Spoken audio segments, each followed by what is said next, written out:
कांग्रेस के राष्ट्रीय अध्यक्ष मल्लिकार्जुन खड़गे ने लखनऊ में सपा अध्यक्ष अखिलेश यादव के साथ जॉइंट प्रेस कॉन्फ्रेंस को संबोधित किया।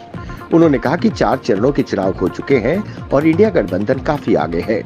जनता ने नरेंद्र मोदी की विदाई तय कर दी है। ये चुनाव विचारधारा की लड़ाई है। उन्होंने कहा कि ये लड़ाई आरक्षण और संविधान बचाने की लड़ाई है। ये चुनाव को देश के भविष्य को, संविधान को बचाना है। संविधान बचेगा तो आरक्षण बचेगा। उन्होंने कहा कि तानाशाही में लोगों के वोट का अधिकार भी सुरक्षित नहीं रहेगा।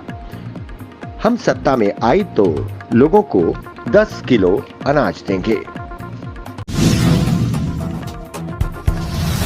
जम्मू संभाग में एक दर्दनाक घटना सामने आ रही है, जहां एक सड़क हादसा हुआ है। बताया जा रहा है कि इस दुर्घटना में अभी तक 10 लोगों के घायल होने की खबर है। दरअसल खौड़ से आ रही बस अखनूर के बल्लेदबाग में पलट गई। स्थानीय लोगों की मदद से सभी को उपचार के लिए उपजिला अस्पताल लाया गया है। पुलिस मामले की जांच में जुट गई है। नेशनल कॉन्फ्रेंस के उपाध्यक्ष उमर अब्दुल्ला ने गुलाम नबी आजाद पर चुभता हुआ सियासी तंज कसा। उन्होंने नाम लेते हुए कहा कि गुलाम नबी आजाद तो दिल्ली की इजाजत के बिना अपने बेडरूम से बाहर नहीं आते। लोकसभा चुनाव में वो जेल में बंद इंजीनियर रशीद के लिए प्रचार कैसे कर रहे हैं? वो ये जरूर दिल्ली की मर्जी से ही कर रहे हैं। उमर अब्दुल्ला ने प्रधानमंत्री मोदी पर भी निशाना साधा और कहा 4 जून को ये सरकार नहीं रहेगी। उमर अब्दुल्ला ने भाजपा और प्रधानमंत्री नरेंद्र मोदी पर लोगों को वोटों की खातिर मजहब के आधार पर बांटने का भी आरोप लगाया। देश के बाकी हिस्सों में मतदान प्रतिशत में कमी चर्चा का विषय है, लेकिन श्रीनगर में जिस तरह मतदान प्रतिशत दोगुने से भी ज्यादा रहा, उसने केंद्र सरकार के इस तर्क को और बल दे दिया कि अनुच्छेद 370 हटने से लोकतंत्र की जड़ें मजबूत हुई हैं। बीते सोमवार को श्रीनगर में लगभग 38% वोट पड़े, जो 1996 के बाद तक के हुए चुनाव में सबसे अधिक है और 2019 के चुनाव के मुकाबले में दोगुने से ज्यादा है। केंद्रीय गृह मंत्री अमित शाह ने खुशी जताते हुए कहा कि ये एक और उदाहरण है जो साबित करता है कि अनुच्छेद 370 को खत्म करने का फैसला सही था। जो लोग 370 को फिर से लाने की पैरवी कर रहे हैं, उनके लिए ये सबक है। जम्मू कश्मीर में रेलवे ढांचे में हो रहे विस्तार के बीच जम्मू को नया रेल डिवीजन मिलने की उम्मीद बढ़ गई है। सब ठीक रहा तो जून के बाद इस दिशा में काम तेजी से आगे बढ़ सकता है। रेलवे प्रशासन नए रेलवे डिवीजन का खाका तैयार भी कर रखा है।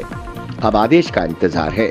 नए रेल डिवीजन घोषित की संभावना इसलिए बढ़ गई है कि इस वर्ष के भीतर कन्याकुमारी से कश्मीर सीधा रेल मार्ग से जुड़ जाएगा।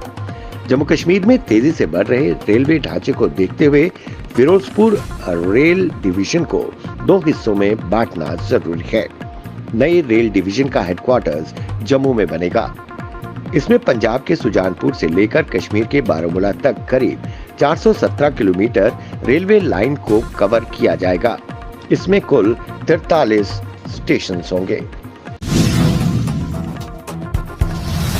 नेशनल कॉन्फ्रेंस के अध्यक्ष डॉक्टर फारूक अब्दुल्ला ने जम्मू कश्मीर में हुए परिसमन को पक्षपातपूर्ण बताया है और प्रदेश में कम से कम 3 नए संसदीय निर्वाचन क्षेत्र बनाए जाने की मांग की। उन्होंने कहा कि वर्ष 2026 में जब पूरे देश में परिसमन होगा तो यहां हम सही डिलिमिटेशन कराएंगे और उस समय भाजपा नहीं होगी। उन्होंने कहा कि बेहतर होता कि बारामूला, कुपवाड़ा और बांदीपुरा के पिछड़े और एलओसी के साथ सटे इलाकों को जोड़कर उनका एक नया संसदीय निर्वाचन क्षेत्र बनाया जाता। नागरिकता संशोधन अधिनियम सीए के तहत 14 शरणार्थियों को नागरिकता प्रमाण पत्र का पहला सेट बुधवार को राजधानी दिल्ली में सौंपा गया।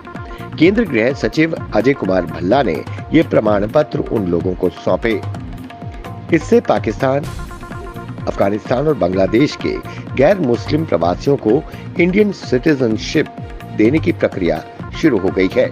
गृह मंत्रालय ने इस बाबत जानकारी दी। लोकसभा चुनाव में 4 चरणों के लिए मतदान हो चुके हैं।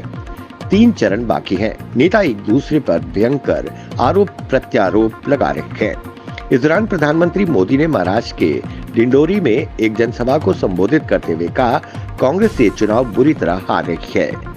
कि उनका संविधान के तहत विपक्षी पार्टी बनना भी मुश्किल हो जाएगा। उन्होंने कहा कि इंडिया गठबंधन के एक नेता ने ये सुझाव दिया था कि छोटे छोटे दलों को चुनाव के बाद कांग्रेस में मिल जाना चाहिए, मतलब नकली शिवसेना और नकली एनसीपी कांग्रेस में शामिल हो जाएंगे। उन्होंने कहा कि बाला साहब कहते थे कि जिस दिन उन्हें लगेगा कि शिवसेना कांग्रेस बन गई है, उस दिन वो शिवसेना को खत्म कर देंगे, मतलब अब नकली शिवसेना का नामो निशान नहीं रहेगा।